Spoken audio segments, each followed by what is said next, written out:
Mi nombre es Fabián Báez. Soy sacerdote de la Arquidiócesis de Buenos Aires.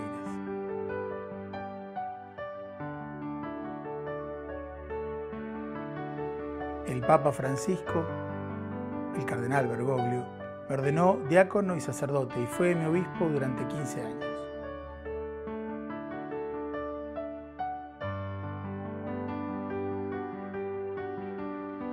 Los invito a que recorramos las historias de hombres y mujeres que fueron inspirados por él. Los invito a que recorramos juntos el surco de Francisco.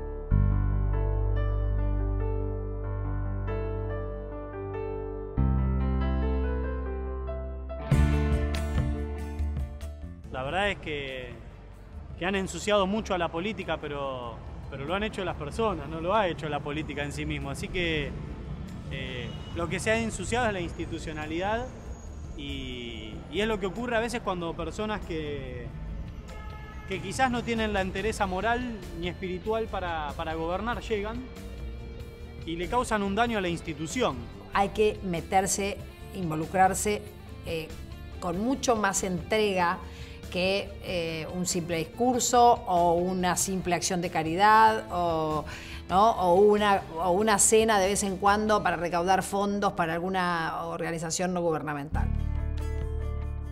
En un encuentro en el Vaticano con más de 5.000 jóvenes, el Papa les preguntaba si el cristiano debía ver la realidad desde afuera. Los animaba a no ser como Pilatos, a no desentenderse de las necesidades de los demás, a dejar de lado la comodidad, a dejar de lado los miedos. ¿Cuáles son esos miedos que hay que vencer y esas adversidades que hay que superar para dar respuestas a las necesidades sociales, políticas y económicas del pueblo? ¿Cuál será ese camino?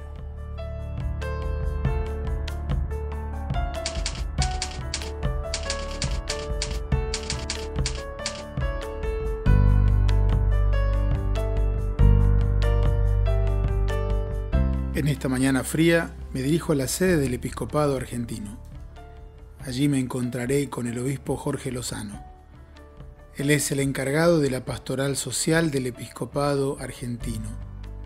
Un hombre que tiene un profundo conocimiento de la realidad, pero también tiene trato frecuente con movimientos sociales, con líderes de diversos sectores y con funcionarios de gobierno. Con él hablaré de cuál es el rol de los discípulos de Cristo, de los hombres y mujeres creyentes en el mundo de la política. También necesito que me ilumine sobre el rol de la Iglesia y del cristiano en este mundo. Sé que todo lo que hable con él será de gran ayuda para dos entrevistas que tendré más tarde. Una con el joven alcalde de una ciudad argentina y luego en la Casa de Gobierno Nacional con una mujer política que con gran esfuerzo lleva su misión adelante.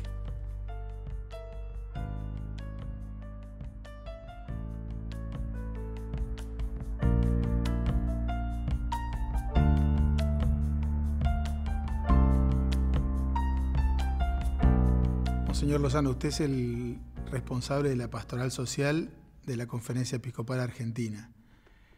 ¿Cuál es el compromiso de la Iglesia y la relación de la Iglesia con el mundo de la política? Hay que entender bien los dos términos, Iglesia y política. Cuando hablamos de Iglesia, a veces lo identificamos solo con la jerarquía eclesiástica. Habla la Conferencia Episcopal, la Iglesia dijo. Habla un obispo, el titular es la Iglesia dijo.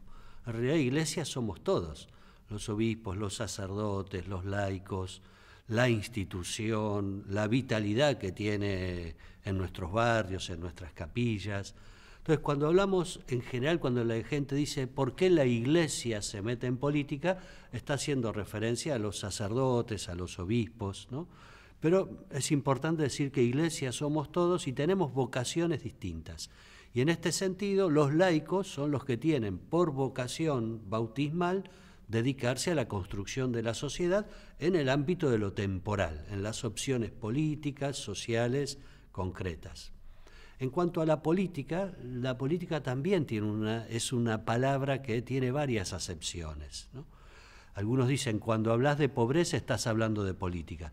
Bueno, en un sentido sí. Cuando hablas de trata de personas o narcotráfico estás hablando de política. En un sentido sí, porque tiene que ver con la construcción del bien común, con lo que hace a la justicia en la sociedad, buscar un mundo más fraterno, más equitativo. Y en este sentido todos, obispos, sacerdotes, fieles, laicos, religiosos, consagradas, todos tenemos que participar en la construcción de una sociedad que sea más fraterna según el Evangelio. Y en este sentido, entonces, los temas sociales son pertinentes a todas las vocaciones dentro de la vida de la Iglesia.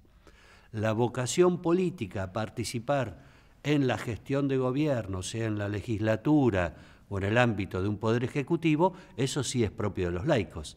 En este sentido, desde el magisterio de la Iglesia nunca se dan respuestas o recetas técnicas, porque eso corresponde a la gestión política y es propio del campo de los que son laicos, sea dentro de la vida de la Iglesia o los que están en otras confesiones religiosas o ninguna.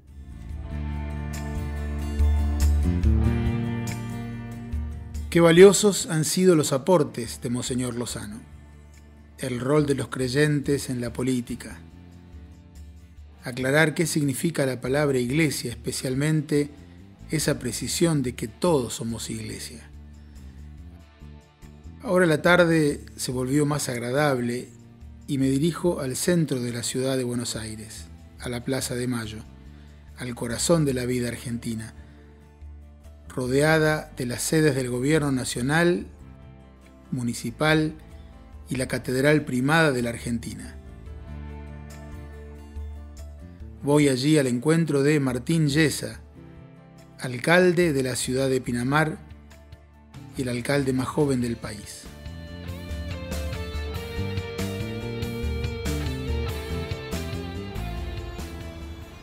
Martín, Padre. ¿cómo estás? Muy bien, ¿y vos? Qué bueno verte. Qué alegría, como Mirá, siempre. Mirá dónde estamos. Impresionante. Frente al Cabildo, frente a la Catedral, Donde empezó todo. en este lugar tan histórico para la Argentina.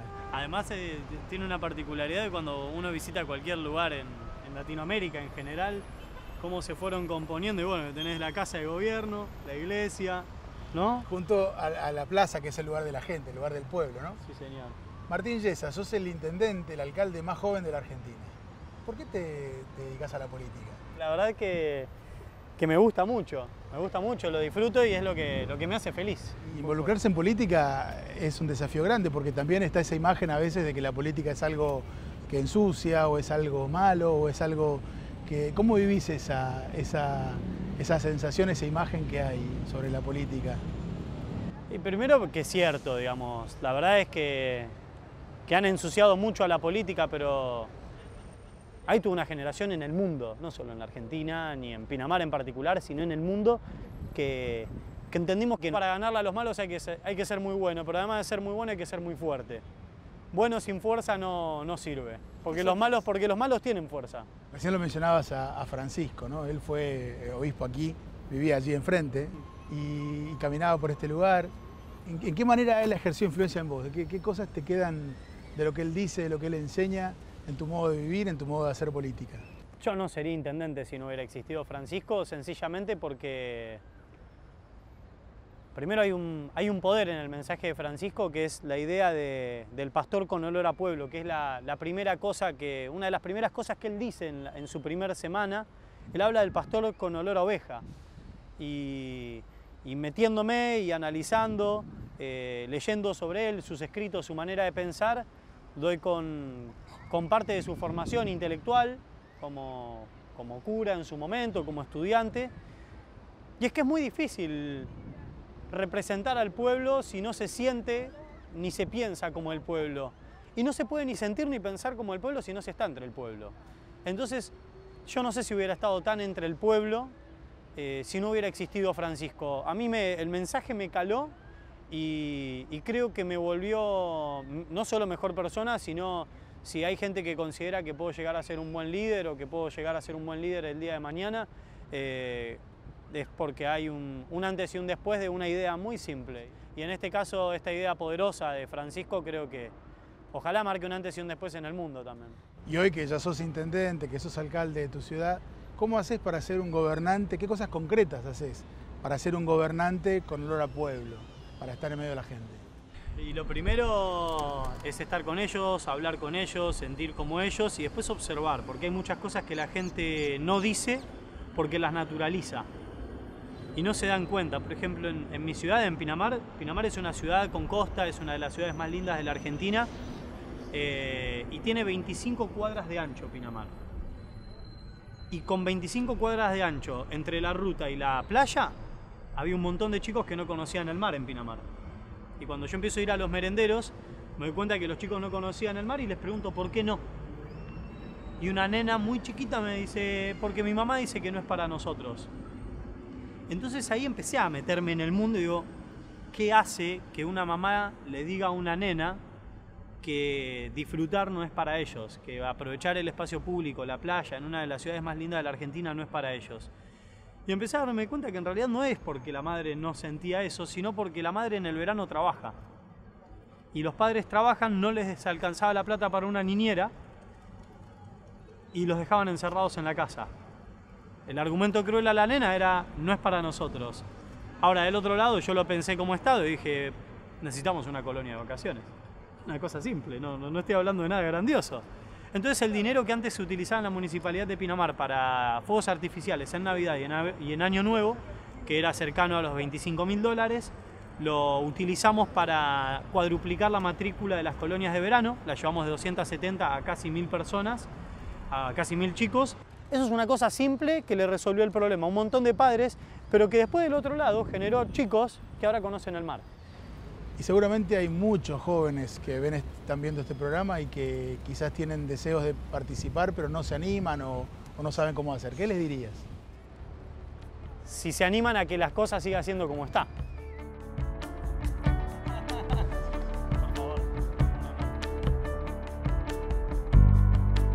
Estoy en la Plaza de Mayo, un lugar emblemático de la ciudad de Buenos Aires, conocida antiguamente como la Plaza Mayor. Aquí, en este lugar, en 1580 se realizó la primera fundación de la ciudad, que se llamó entonces de la Santísima Trinidad. El Palacio de Gobierno en su conjunto fue declarado Monumento Histórico Nacional. A partir de reformas y ampliaciones que sufrió en el siglo XIX, se convirtió en la sede del Gobierno Nacional. La planta baja impacta, el patio del aljibe, un lugar maravilloso de estilo morisco. El espacio que ocupaba la casa de los virreyes se reconstruyó totalmente y es el actual patio de las palmeras de ese palacio. La decoración general es de estilo italiano, con piezas traídas de ese país. Estoy yendo a ver a la vicepresidente de la República Argentina, que me recibirá en su despacho, una mujer luchadora y valiente. A ella le pediré su testimonio como mujer de fe y mujer que trabaja en la política. Además, ella conoció de cerca al cardenal Bergoglio y estoy seguro que tendrá alguna historia interesante para contarme.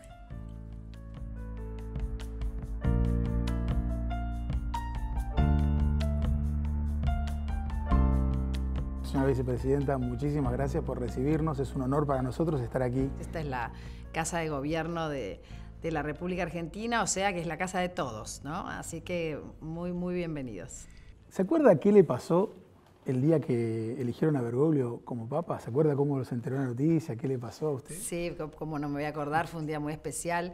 Teníamos una sesión de la Cámara de Diputados, yo era diputada, y entonces me dio una sensación doble muy especial.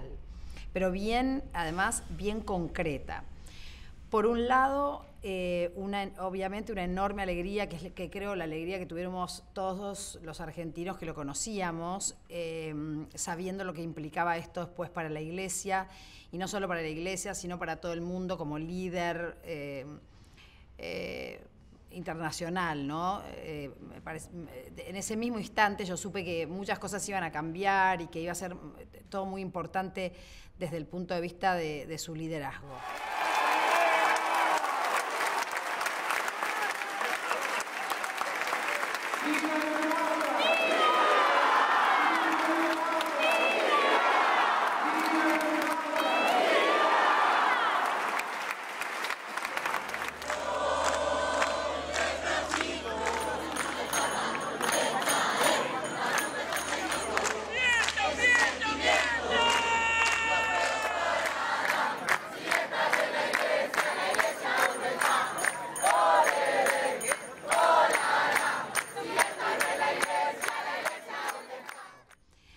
Pero también una enorme sensación de, ¿cómo decirlo?, como de orfandad, porque mientras lloraba por la alegría de que él fuera el Papa, también me agarraba como una congoja muy fuerte de saber que inmediatamente, desde ese momento yo lo había perdido, digamos, ¿no?, en lo personal.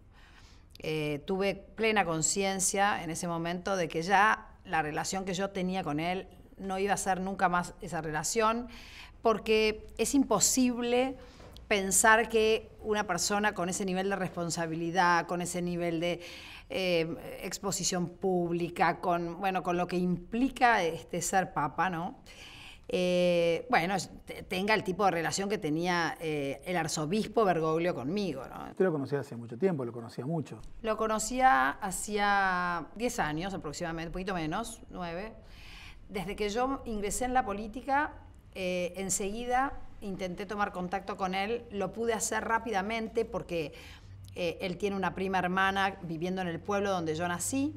Entonces, a través de ella pude llegar rápidamente a él. Y a partir de ahí, de que yo había ingresado en la política y quería tener como una guía, ¿no?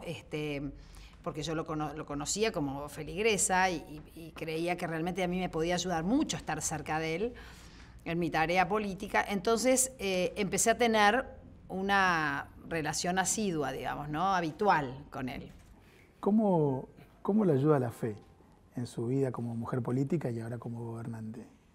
Yo siempre digo que la fe es algo que es como un motor del espíritu, ¿no? Y que en definitiva lo ayuda a uno tanto en la política, en este caso en particular, en la actividad profesional o vocacional que uno desarrolla, como en cualquier otra situación, digamos, que le toque enfrentar, buena, mala, regular, digamos, en la vida. Y en particular en la política, en el caso de la fe católica, hay también una referencia a una determinada cantidad de valores y como de objetivos a alcanzar, como de camino que uno tiene que transitar, que a uno lo ordenan mucho, lo ayudan mucho, ¿no? O sea, la doctrina social de la Iglesia y todos los valores que la doctrina social de la Iglesia nos pone a los católicos y a los cristianos como un norte y también un tránsito, nos ayuda muchísimo. Yo creo que a mí me da mucha alegría tener eso como un instrumento para poder llevar adelante la tarea.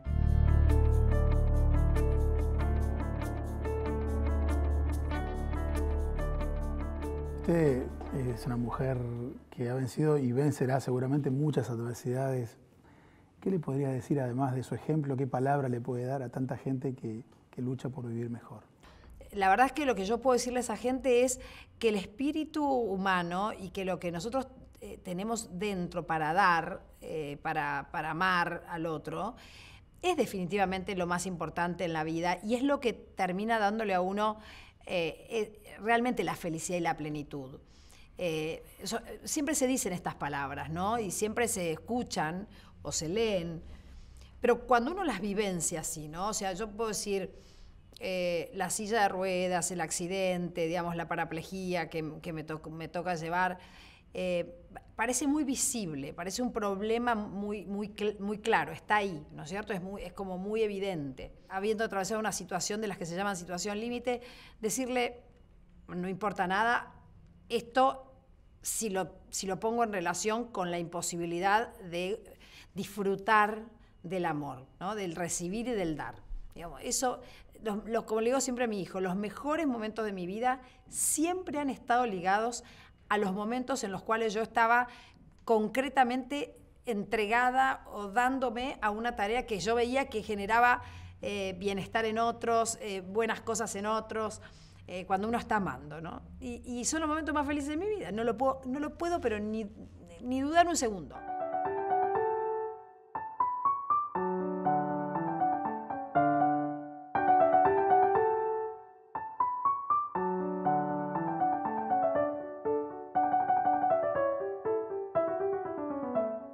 ¿Se acuerda usted de alguna anécdota particular que tenga con el cardenal Bergoglio?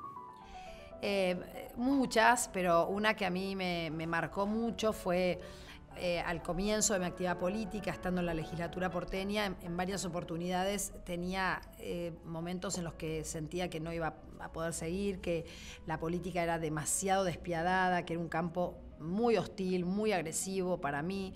Entonces, bueno, había momentos en los que tenía mucha desesperación de si realmente yo podía seguir, podía ser efectiva, eficaz. En un día de esos de crisis fatal, la legislatura porteña está muy cerca de la catedral y entonces me acuerdo que era un calor que rajaba el pavimento y entonces levanté el teléfono y le dije, Jorge, usted está, bueno, llamé, Jorge, usted está en su oficina en la catedral y me dijo, sí, estoy acá, ¿qué pasa? ¿Puedo ir urgente? Necesito verlo urgente. Por supuesto, venga, porque nos tratamos de usted. Venga, Gabriela, tranquilamente, no se preocupe. Voy, entonces le digo, mire, dígame algo porque yo renuncio, yo no puedo más, esto, ta. Le digo así como en 2 frases, le conté lo que estaba pasando. Y entonces se quedó como en silencio, no sé, 5 minutos. Yo decía, yo no sabía qué hacer porque era el momento, recién lo empezaba a conocer, digamos, ¿no? Y se quedó tranquilísimo, pensando. Yo decía, wow, ¿qué hay que hacer en este momento, no? Entonces, así con esa ansiedad que tengo yo encima, que voy tratando de que se me vaya mejorando, pero... Y entonces, ahí me dijo, bueno, yo le voy a dar, Gabriela, una especie como de 4 máximas para que usted tenga como herramientas de definición, de decisión, de posición, cuando tenga estos momentos, que son la de el tiempo es superior al espacio, la realidad es superior a las ideas, el todo es superior a las partes y la unidad es superior al conflicto. Y me fue explicando cada una de ellas y para mí fue excepcional porque a partir de allí yo puedo seguir diciendo que hasta el día de hoy, muchísimas veces, yo con esa reflexión puedo definir situaciones de mi vida.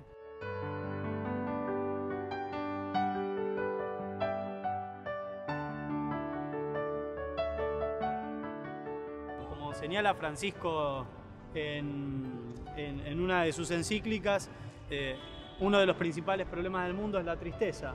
Necesitamos construir una sociedad y hacer todos los esfuerzos necesarios para que la sociedad se dirija hacia una sociedad más feliz. Una fe auténtica busca construir historia, busca dejar el mundo mejor de lo que lo hemos recibido. Los recursos que tiene esta región son recursos, pero enormemente ricos en diversidad y en cantidad. Entonces, si nosotros nos organizamos de una manera distinta, si lideramos de una manera distinta, definitivamente la transformación es posible. Entonces, esa es la excelente noticia y la esperanza que la América Latina tiene que tener.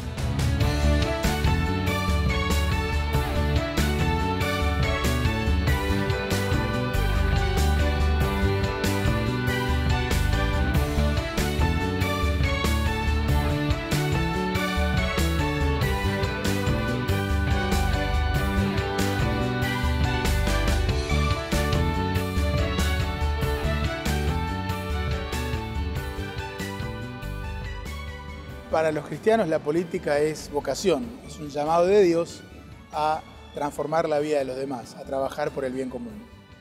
Un desafío que solo puede lograrse de la mano de Dios.